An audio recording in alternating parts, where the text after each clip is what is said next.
High বন্ধুরা, আসসালামু আলাইকুম। দাঁতের রোগীর ব্লাড প্রেশারের গুরুত্ব।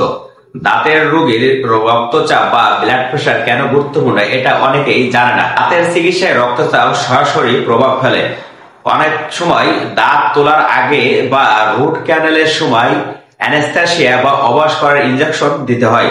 এই ইনজেকশনে থাকা কিছু উপাদান যেমন এপিনেফ্রিন উচ্চ রক্তচাপ হাই বিপি রোগীর জন্য গুরুত্বপূর্ণ হতে পারে। এতে হঠাৎ হার্টবিট বেড়ে যাওয়া, মাথা ঘোরা, এমনকি চাপ বেশি রক্তচাপ বেশি থাকলে দাঁত তোলা বা সার্জারি ঝুঁকিপূর্ণ।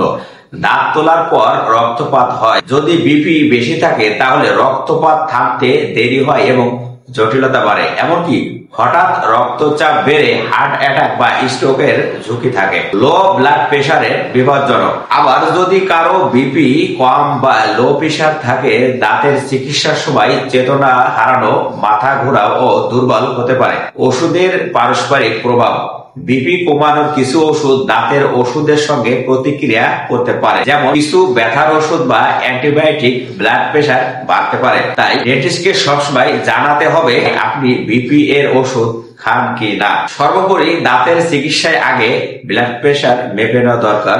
যদি ব্লাড প্রেশার ওঠানামা করে আগে চিকিৎসকের পরামর্শ নিতে হবে। নিয়মিত ওষুধ সময় মতো খেতে হবে। চিকিৎসা ও মানসিক চাপ কমাতে হবে, কারণ মানসিক টেনশনও ব্লাড প্রেশার বাড়িয়ে দিতে পারে। ধন্যবাদ সকলকে। আসসালামু আলাইকুম।